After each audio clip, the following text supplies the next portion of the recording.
जी बिल्कुल बिल्कुल, क्योंकि अभी जी बहुत अच्छा इंसान है वो। देखो एक मोहम्मद है, वो जुनैद कुछ ऐसे, तो वो खाना खिला रहे हैं सबको, है ना।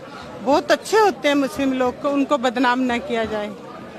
बहुत अच्छे इंसान होते हैं वो। मैं आपको छोटी सी बात बताना चाहूँगी कि जब पंजाब में बाढ़ आई थी ना, तो क्योंकि मेरा एक पार्लर है, मुस्लिम कभी कभार मेरे पास आ जाते, क्योंकि आजकल हर जगह पे महंगाई इतनी, हर कोई अपना काम कर रहा है, हर कोई, और करना भी चाहिए, चलो दो रोटी खानी। तो मैं आपको बताना चाहूँगी, तो उन्होंने मौलाना जी ने कहा कि आप अपना जितनी जिसकी हैसियत है वो बाहर रख दो, राशन रूशन जो भी है। तो हालांकि ट्रक भर भर के गए हैं मुसलमान लोगों ने, मुसलमान मेरे भाइयों ने ट्रक भर भर के पंजाब में भेजे हैं। तो अब वो मौलाना ने कहा, एक के घर गए कि भाई तुम भी डाल दो। वो बेचारी रोटी खा रही थी, गरीब थे वो लोग। तो उसने क्या करा कि उन बच्चे खा चुके थे, उसकी 2 रोटी पड़ी हुई थी और उसमें नमक पड़ा था। उसे पता कोई मांगने के लिए आ गए हैं, अभी मुझे राशन या कुछ भी सामग्री देनी है, आप दे दो।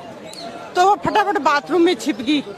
तो मौलाना जी अंदर आ गए, भी क्या बात, कहाँ पर हो, बाहर आओ बेटा। वो बाहर आ गई। तो उसने कहा कि कैसे हो, शुक्र है अल्लाह का।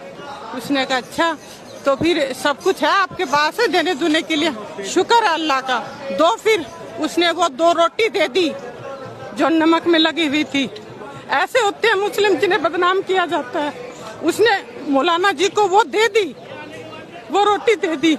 मौलाना जी की आंखों में आंसू आ गए। उसने वो 2 रोटी अपने जेब में डाल ली मौलाना जी ने, और चल निकले, कह रहे बैठ बहन मैं भी आ रहा हूँ।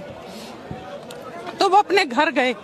उसने कहा कि तुम ना मुझे राशन बांध के दो, मुझे देना है।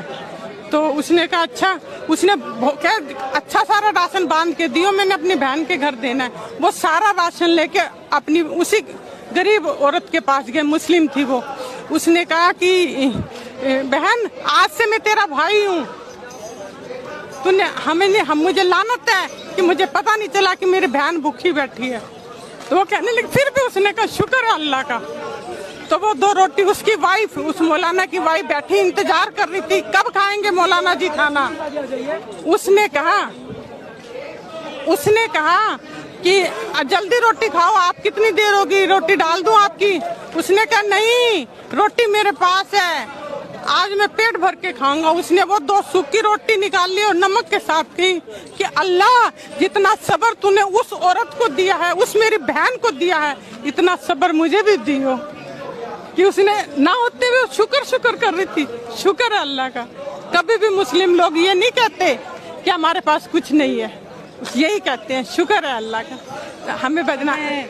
ये आंटी सहारनपुर से आई हैं और इन्होंने आते ही सबसे पहले ये कहा कि बेटा एक काम करना कि भाईचारा बचाए रखना। मतलब ऐसे अलग, मैं समझ नहीं पाती हूँ कि लोग इतनी अपनी जिंदगी में लोग कितना त्रस्त हैं, इसके बाद भी आंटी इतना समय निकाल के आप ये चाहती हैं कि इस तरीके की चीजें हो। मैं रहूं ना रहूं बेटा, अब देश तुम्हारे हवाले है बेटा, अब देश तुम्हारे हवाले है। तुमने लोकतंत्र को बचा के रखना है, हिंदू मुस्लिम के भाईचारे को बना के रखना है बेटा, है ना। और रही बात, मैं आपको इतनी छोटी सी बात कहना चाहूंगी। मेरे बेटे ने हमारा मकान बेच दिया, दुकानें बेच दी, हमने दर की ठोकरें खाई हैं। पता क्यों? क्योंकि उसे डिप्रेशन हो चुका था।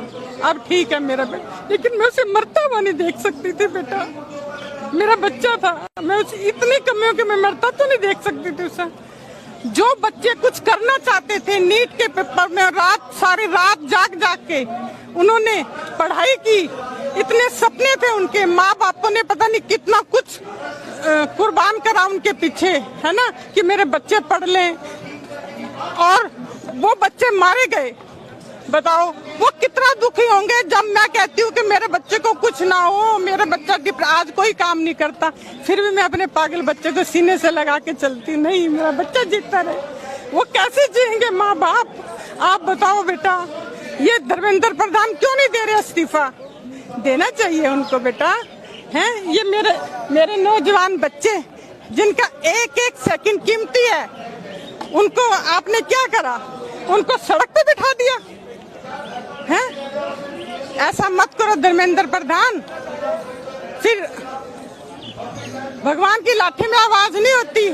पता है, एक माँ का सीना अपने बेटे के लिए जितना धड़कता है ना, उतना ही हर बेटे के लिए धड़कता है। जो लोग बार बार ये कह रहे हैं ना कि ये आंदोलन बेमतलब का है, बकवास है, इसमें कुछ भी नहीं है, मैं उन तमाम स्टोरीज को लगातार आपको दिखा रही हूँ। ये माँ की आंख में आंसू आ जा रहा है जब ये बता रही हैं कि 20 बच्चों ने सिस्टम की लापरवाही की वजह से जान दी है।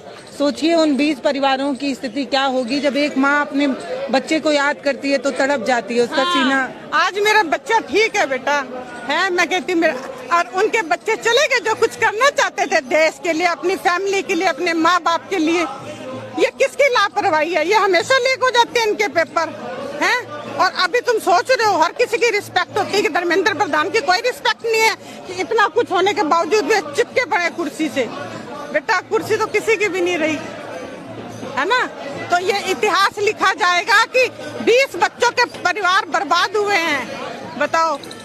और शिक्षा मंत्री आप कैसे हो कि कुछ भी आप कर नहीं पाते सही?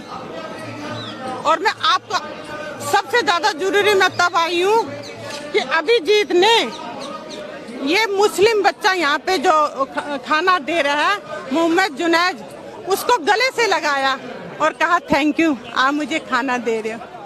मैं खुश हूँ कि उसने भाईचारा रखा, मैं बहुत खुश हूँ। और बस मैं यही चाहती हूँ देश में भाईचारा रहे और धर्मेंद्र प्रधान को इस्तीफा देना चाहिए। बहुत गर्मी पड़ रही है, मेरी एज इतनी है फिर भी मैं पानी पीजिए ना।